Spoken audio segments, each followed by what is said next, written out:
Oh, brother. And action. All right. We're back. Episode 2. Well, we're going to say this season 2, episode 2. Yes. I think we technically dropped season 2. We need to do it all over again. Yeah. So, episode 2, we're back. Updates on mood. Where's your mood at? How you feeling? I am happy today. Why do I always hesitate to say that I'm happy? Because it's like when the universe hears that you're happy, they're like, it's gonna bring some shit and be like, "Oh, you happy?" Yeah. That's why. But I am happy today. There's absolutely nothing bothering me. I'm just good. Damn, I need that. I don't know how I feel. I think I'm just calm today. I'm chilling. I went to get some groceries. I'm gonna cook. I bought some cupcakes. You know, I'm chilling. Yeah. You know, I deactivated Instagram. I saw that and I said, did this bitch block me? Yo, I was thinking like, you know how many people probably think I blocked them? But if you have my number, then just text or call. Right. But I deleted Instagram and I've just been like trying to just be in my bubble. At least for a few days or so. Yeah. I'm still on TikTok because I have the app. Period. I didn't delete it. Okay. But yeah, I was like, I need to like kind of isolate myself. Not in a bad way, like, oh my gosh, I don't want to be around people. But just like, I don't want to be on social media. I don't want to be influenced by a lot of you guys' fake happiness. And it makes me think, oh my gosh, everybody's life is perfect and mine is falling apart. And so, no. I just wanted to sit in my reality and read. So I restarted. What did I tell you I restarted? Maya Angelou, Why the Cage Bird Sings. Oh, yes. Okay. Yeah. So, yeah, I'm pretty calm. I'll probably read that later on today and chill out. I also started reading another book. Since I finished Sky Full of Elephants, I started reading The Deep. And it's a fantasy novel about a world in which the enslaved Africans who were coming over during the Atlantic slave trade, if the pregnant women who are on the ships jumped ship and gave birth to a society of mermaids, and so they've been living for like 500 years or so now. Look, you had me at mermaids and black people. Do we believe in mermaids? I do believe in mermaids. The Haitian community believes in They do? Yeah, I do. Yeah. Do you? I believe like this world is so fucking big and like anything. And they probably don't look anything like what we think they look like. At all. Like, at all. But yeah, I definitely... Have you watched that show Sirens before? I did watch Sirens. That's an old show, huh? Yeah, I did watch Sirens. And I do believe that they be eating niggas. I do believe. But sometimes niggas deserve to be eaten in a bad way. So. So that's our update. Today we are going to be talking about... Drum roll, please. Interracial couples. Interracial relationships. Let's get into it. Unpopular opinion. Yeah. Cancel us if you will. Cancel us if you will. Okay, so look. All right, so boom. Hear you out. I'm listening. Hear me out. Love who you love, right? As for me and my house, I can only see myself with a black man. Yep. Or a masculine presenting person because I just love chocolate. I'm crying. You sound like a white. There's a certain level of communication that we have amongst one another. I don't got to explain what I'm saying to you. You understand where I'm coming from, hopefully, and all that good stuff. To be clear, all skin folk ain't kinfolk. Yeah. All right? We don't just all be on the same frequency. But I also don't want to go down your family history and find out, like, your great-grandpappy was a slave master. And we don't even got to go that far. It could be your mother. At this point, because a lot of our great-grandparents or grandparents was still around during segregation and shit. Yeah. It's not too far. My partner's great grandmother, who he lives with, she just turned 90 like the other day. Wow. She grew up picking cotton. See? Like, it's not far off. And I wish I was to date one of them other folks. So it's like, okay, and I realize that we're speaking very like black people with white people. That's just I'm talking about in general too, honestly, if I'm being honest. Like, when I think about interracial relationships, my mind immediately goes to black people and white people. Yeah, because that has been like one that's been the highlight for so long. Mm-hmm. I mean, if we're thinking it's been black and white segregated for so long, or like the white women will sneak off and try to like touch on a black man, like, and we're talking about slavery times and stuff, and you know, black men were just like a delicacy, and the same with white men and black women. So like we think about white and black as soon as we think of interracial couples, but there are also other forms. You could be Hispanic, Pacific Islander, you can be whatever, and black. We're specifically talking about anything else and black. Yeah. Yeah. And I personally No, I don't. I don't think I got friends that date outside their race. That's with I do. Not dated, but that's currently like with anyone outside their race. But like, I'm not like, oh my God, fuck y'all. I'm not like that. Look, you love who you love. Just don't bring it my way. Like, my way. What do you mean by that? Like, you don't want to date them, or you don't want to see them dating? Oh, that too? No. Okay, look. I don't want to date anybody outside my race, only because of like the relatedness, the feeling of belongingness, the communication. Black men are fine. I genuinely cannot like picture myself with somebody else. Also, I feel like it's hard to be like pro-black and date outside of your race. So, but look, if you are dating outside your race, that's perfectly fine. Like if I'm walking out in public and see somebody, I don't be looking and be staring them down or anything that I feel like they think we do. Like I think they feel like black women do that, but we don't. Well, I don't. I just personally wouldn't date outside my race. It's very interesting.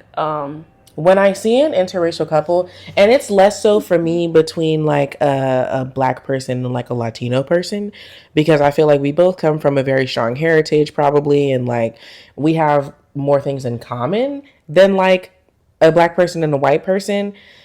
The only thing that runs through my mind when I see a black person and a white person together is, what kinds of conversations are you guys having? 1,000%. Like, it's not even like, oh, you with them and they're ugly and blah, blah, blah, blah. It's not even that, because some of y'all be fine. I'm not going to hold you. However, I'm a very like, I draw intimacy from conversing. Whether it's with my partner romantically or with my friends. I love to converse. And so like, when I see them together, I'm just like, what do y'all talk about? Beyond the surface. Right. Yeah. And when you do bring up something, because let's keep it a buck. A lot of our life experience, like we were saying in episode 1, we are informed by, unfortunately, the skin that we walk in. Yeah. You know, we are treated a certain way on the day-to-day by certain people because of how we look. And so if I were to encounter something that I didn't appreciate or that I felt was racially charged, and I tell my white partner about that, I don't want to have to hear like, oh, well, maybe you took that wrong, or maybe, maybe they didn't mean it like that. I'm sure they didn't mean it like that. And it's just like, you don't feel what I feel. Yeah, I don't want to date an ally. Yeah. Like, I want to date somebody, and I love allies. We can stay friends. I don't want to date one, though. I want someone who understands. And then I think a huge part of it for me, if you're black and dating anyone outside your race, that's your choice. I personally can't do it because, like, I have a child now. She's black. Her dad's black. I'm black. The first thing with me is, like, raising a black child, right? And then the conversation with, if you have somebody of the other race, how do you involve both cultures, both identities, how we spoke about in the episode 1. How do you make them feel like they belong on both sides of the family? How do you also give them pride in being black and letting them know the history of your blackness, the culture of where it came from, and so forth, while also not being angry or like down about their other side, right? I also feel like there's so much beautiful, like, things when we think about like the Black culture, identifying as a Black person, that I personally just want to extend and create and build on that, and I want to provide an addition to that. I don't want to take away, because one thing like we know is like genes are crazy, and like it only take like 3 generations and the Blackness is gone. like That's for like real. when somebody posts like a family reunion picture or something, and it'd be like bunch of Black older people, and then like the sons and daughters have just dated white people, and they had children. Now the children look a certain way, and then they children look a certain way. It's like, and I love our Black features. I just love Black people so much. I love people in general, but I love Black people so fucking much that I just want to be with a Black person. It sounds like you just want to like stew in your Blackness. Yeah, and I just generally, it's just so much relatedness. It's so much growth. It's like, and I feel like we have so much trauma as Black people, even if you've like been raised in the best neighborhood. We have generational trauma. We have like, what's that called? I can't think of the word. Like, you know how slavery has affected us? How they say genetically, it has I can't think of the word. I can't remember. If y'all think of it, bro, comment, because it's going to bother me. But, like, we have so much trauma that dates back from years and decades ago that still affects us now. You know, whether it's why you lactose intolerant, it's because we really didn't even drink milk back then, or dairy, or just certain why we can't swim, or why we're afraid of dogs. Yeah, it's just so many things. And so I just rather feel comfortable with whom I'm with in my own home, rather than having to build upon that comfort by constantly explaining my reasoning for things. That is such a good point. I feel like as Black people, we already spend so much effort trying to be comfortable in any given space. And so, like, I don't know about you guys, but when I'm in a relationship, I want to feel maximum amounts of comfort. I'm planning on spending my life with you. You know, I believe in marriage and things like that. I plan on spending my life with you, you know, every day for the rest of our lives. And so, like, I don't want any of that to have to be spent in discomfort because of a difference of that level. Like, of course, there are going to be like like growing pains in any relationship, no matter who you're with. So it's like, it's not that I don't want to be uncomfortable, period. It's just like there's just a certain language that we speak that is just so unique to us. And I just can't imagine. I feel like I would be compelled to code switch a bit. 1,000%. I also feel like I don't want my Blackness to be entertainment for the person I'm with. I don't want you to be laughing because I done said something that you ain't heard about. And you're like, oh my gosh, that's so funny, or some shit like that, because you never heard of it. And now I got to educate you on that slang or something like that. And you know how like, okay, if you're like playing around or something and somebody said, and you say something, you're like, I'm not about to do all that. And then what if they like mock you and they're like, I'm not about to do all that. I'm gonna feel some type of way. Put your hand down and stop swinging your neck. And I think another thing is the fear of, okay, if you cool, you outside my race, we dating, you're cool, I feel comfortable with you, whatever case may be. I have to figure out if that comfort extends to your family. I definitely want that. Like, I want us to be able to spend holidays together, and you come over to my house and I go over to your house, and all that good stuff. And when we live together, our family comes to our house, or, you know, we all just are together as a collective. I would love that. I want to invite me. I really want to be able to, like, we'll get into that in another episode. I really want, like, me and my partner's mother to be able to spend time alone together and not have it be awkward. No, yeah. I think, like, that's ideal. But that's another aspect you have to think when you date outside your race, too, is like, because you cannot control family. You can't control their perspective. I mean, if I had someone who, like, close to me who was, like, dating outside the race, which I do, a family member, but, like, I'm not that close to them. But if it was, like, you know, they were coming over my house and stuff, I would love it. Like, I don't mind. I'm very open. I'm just saying, like, personally, I can't. Do you think your views on interracial relationships affects like your ability to treat an interracial couple? Because we are marriage and family therapists, so not only do we treat couples, kids, and families, we treat individuals as well. But couples. Yeah. Do you think you'll be able to work with a interracial couple without honing in on that racial difference? I do. I do think I would be able to work with them, and I'll tell you why. Because when you're working with couples, when you're working with multiples of any kind in therapy, you're now having to balance different personalities.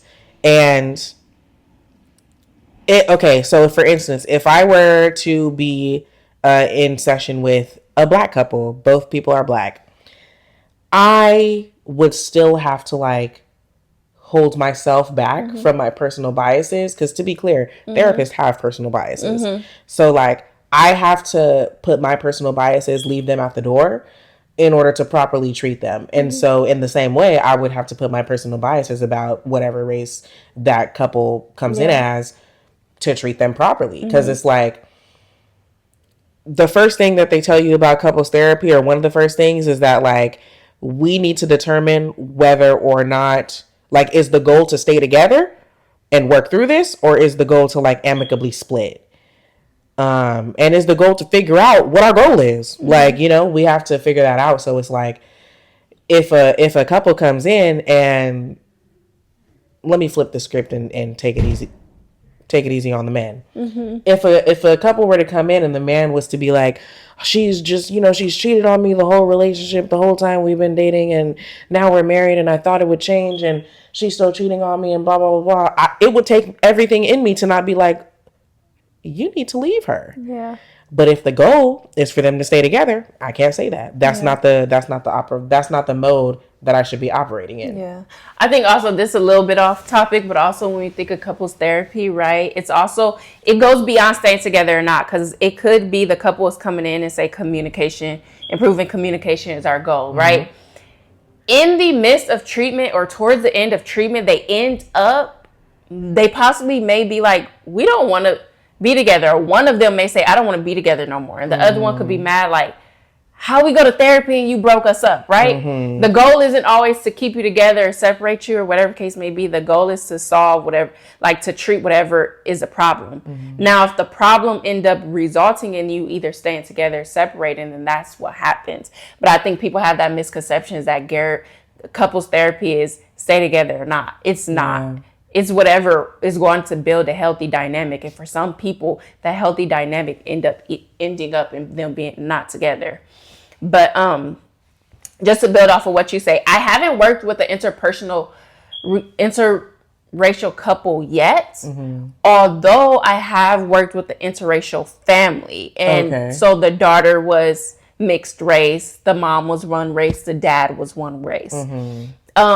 And for me, I tried so hard to like not make race the topic.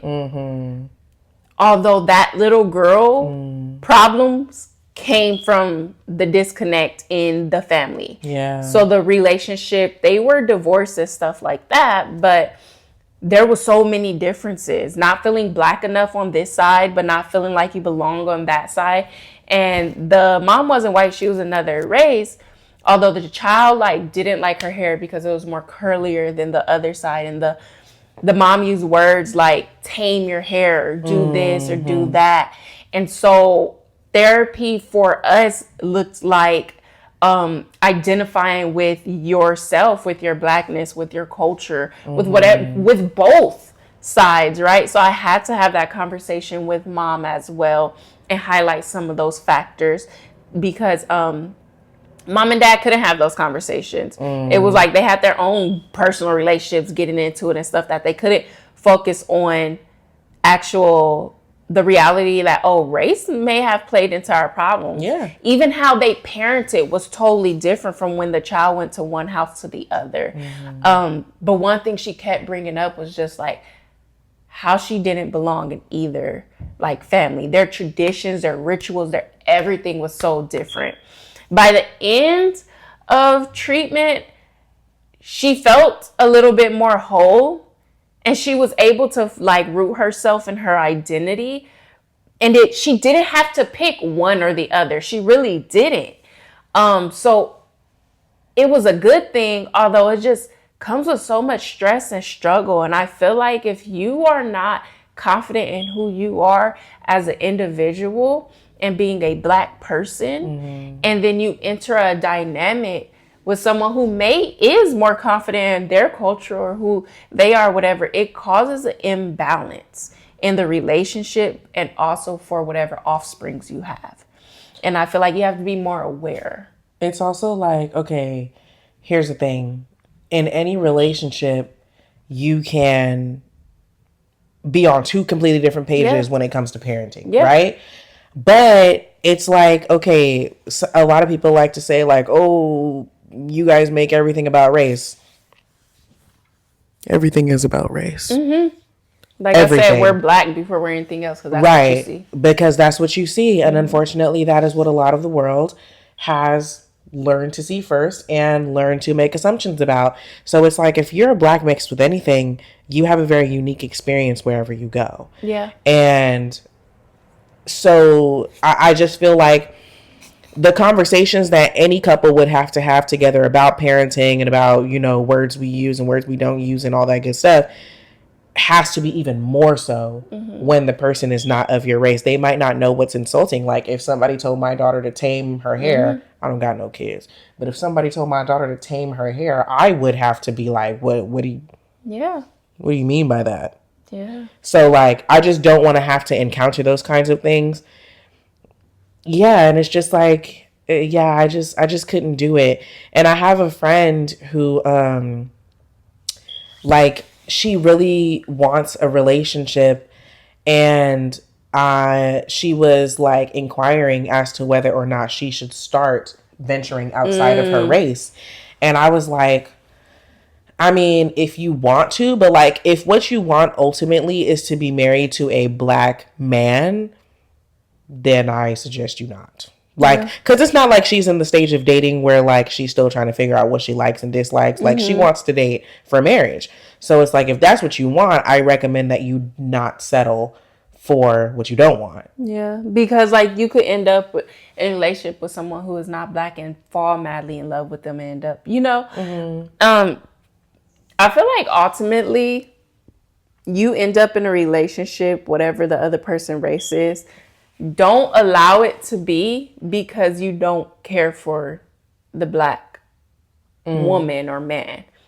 You know, like I'm dating outside my race because I don't want to date anyone Black. Because then you're placing Black people in this box, right? You yourself is Black. You yourself have went through probably trauma or unhealthy dynamics and stuff within your family or immediate environment that makes you say, I don't want to date other people of my race, right? Don't let that be the sole motive on why you date outside your race, because that in itself causes problems. That in itself, in my opinion, causes problems within the relationship you're going to have, within the kids you're going to raise, and then within your like family, because then you push out those family members, right? If you want to date outside your race, let it be because I love this person's XYZ. Because I feel like some people do that. They put down, like if there's a Black man dating someone outside the race, they're putting down the Black women as they lift up, you know, that. And it's like, why can't we all just live our life and you love who you love? That reminds me of when I had my first preschool teaching job. Before I was a therapist, I was a teacher. So when I had my very first preschool teaching job, there was a little girl. She was half Black, half white. Her dad was a long hair, Duck Dynasty looking ass man. He was so nice, so nice, at least to me, in my face. And her mom looked like me. And so either one of them would come to pick her up every day. So one day we were folding towels to put back in the cabinet. So we're folding towels and I'm like, oh, I wanted help because it was hella towels to fold. So I told the kids to come over here, and if you fold a towel, you'll get a sticker. So all the kids are sitting around the table folding towels, having the time of their life. And mind you, it's a very diverse class. We had like a sprinkle of Black kids, some white kids, some Latino kids, everything. So the little girl is folding the towels, and obviously they're like 2 and 3. They're doing a terrible job. So like I go over to the table and I'm like, oh, I want a sticker. Let me fold some towels too to just help them out. I'm folding the towels and the little girl goes, you can't have a sticker. And I said, why? And she said, because you're black. I said, what? How did those two things come to correlate in your mind? That I can't have a sticker because I'm black. And I was a new teacher at the time, so I was just like, oh, like, that's interesting. Like, and I was a teacher assistant. And so I asked the head teacher, who was an Asian man, I asked him, you know, like, I want to talk to her mom about this. Like, how do you recommend that I go about it? Like, should I talk to her mom? And he was like, no, like, it's fine. And I was like, it's not fine, but, he went on to tell a story about, because he had been a teacher at that school for a few years. So he went on to tell a story about how that little girl's older sister, when she was in his class, told him her mom doesn't like Asian people. And so he told the mom that, and the mom was like, I don't know why she would say that. My best friend is Asian. And I was like, I don't know.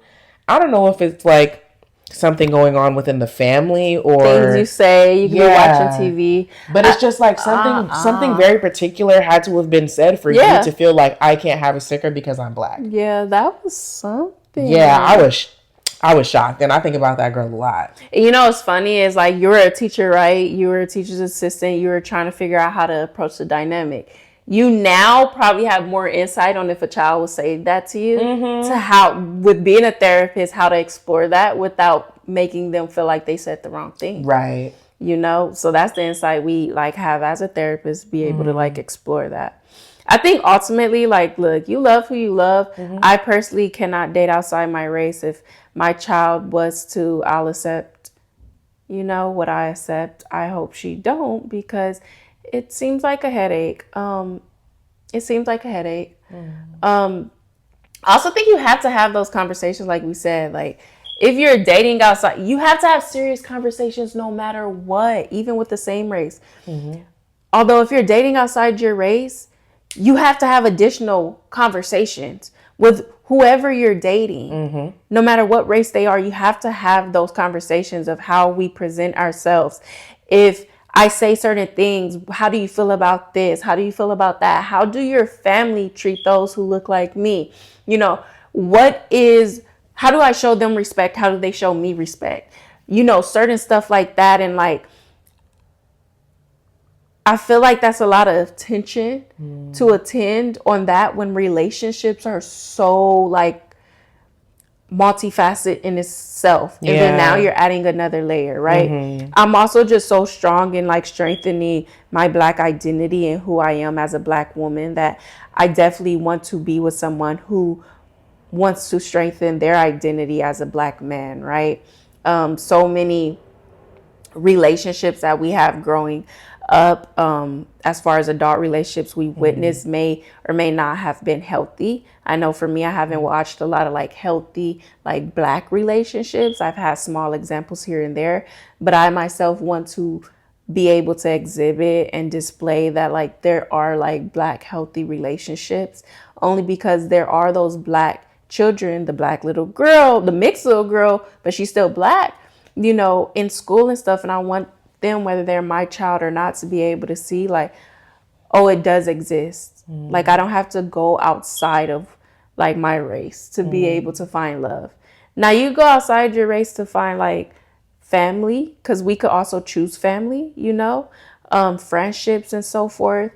I just feel like think a little harder when you date. That's just my unpopular But that's opinion. for everybody though, because 1,000%. It'd be people out here getting married and having children, or having children, then getting married, or having children.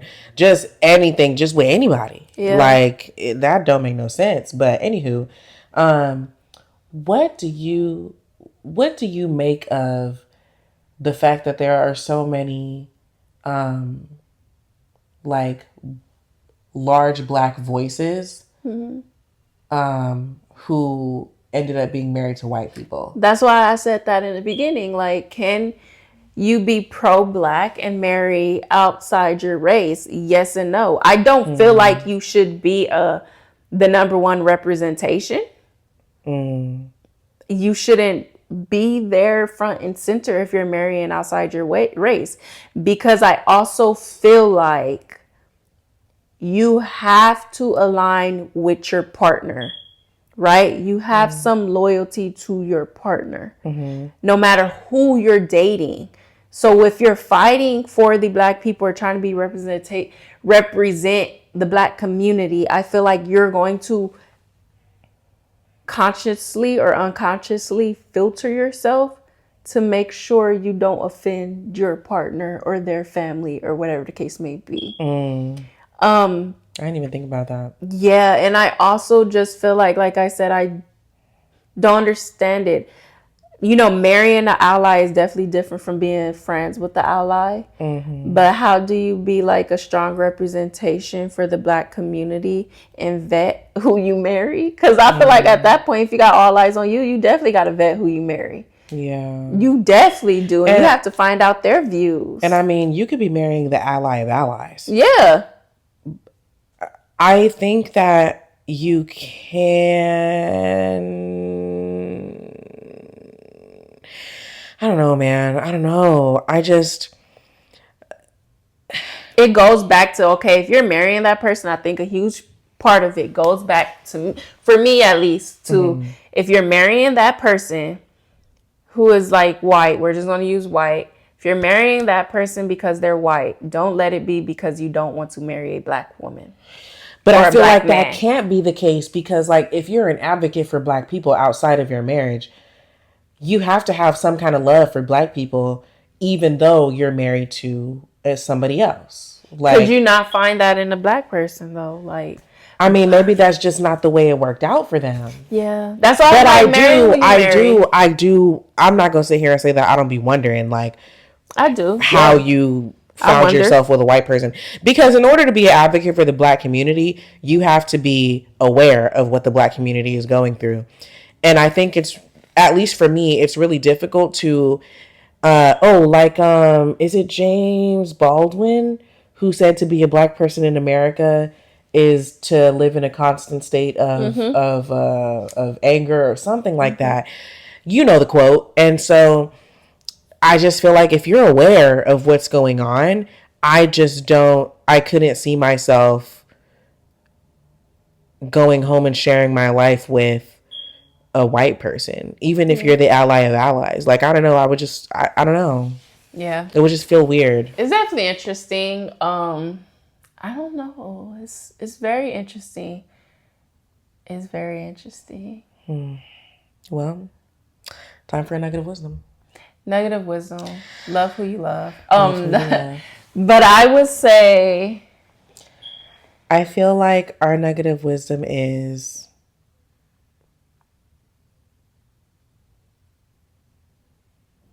who you love is completely and utterly up to you.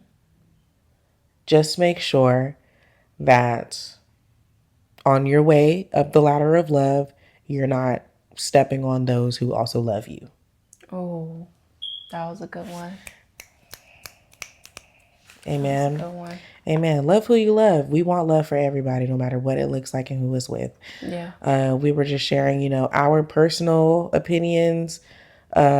We clearly have some personal biases that we always will have to work through, as people roaming the earth and as therapists. So, yeah. Yes. On resource. To our resource section. So we know like there's so much going on in the community right now. There has been a lot of ICE raids, especially in Los Angeles. So there is a website called United We Dream, and they provide a lot of resources, facts for those struggling with immigration or who is a part of DACA. They are providing updates. I think this is a great website. They also support youth, women, LGBTQ, multi-ethnic. So however you identify, it's great to just at least be able to look at this website for yourself or for someone you may know. Yeah. I think in addition to that, I did want to say while these ICE raids are going, if you or someone you know is someone who's scared of possibly being immigrated, deported. Yeah, my bad. Just make sure that you're carrying form of identification with you outside of just your ID. So we know that a lot of immigrants are getting deported, but on those planes are people who are citizens of the U.S. So they are currently just gathering people, and your state of residency depends on you. If you do not have like your passport, birth certificate saying that you were born here, they're not going to take the time of day to say, oh, go look for it. They're just going to take you. So unfortunately, like in the life we live, just please make sure you're carrying your passport or your birth certificate to make it a little bit easier to identify that you are a U.S. citizen. If you are not a U.S. citizen, it will be very helpful for you to carry some proof of residency. So if you've been staying here for longer than 2.5 years, present like a bill or something in your name that was dated 2.5 years or so ago, because that also slows down the deportation process. So if you can show proof that you've been in the U.S. longer than 2.5 years, then they are going to go through the proper channels before deporting you, and it could allow for your deportation process to be slower. You may possibly be able to reside with family or whatnot. If you do not have that proof, they are more liable to like expedite your deportation process. Just sending love and peace out there to everyone. Please look at the We United We United Dreamers. The We United Dreamers website. Oh, United We Dream. United We Dream website. Get your resources. If there's any more resources anybody else has to offer, please let us know so we could share it. Mm-hmm. Put them in the comments, and also let us know. And there was something else I wanted to say. Please, this is a really crucial time to get in touch with your community. Mm-hmm. Start talking to people if you haven't already. Mm-hmm. Go to your community events, attend all the things that you can and get to know people, because we are really going to need each other in the coming years. So, reach out and touch somebody's hand. Let me not do that. Okay. All right. Thanks, you guys. Thank you guys. See you next time. Bye.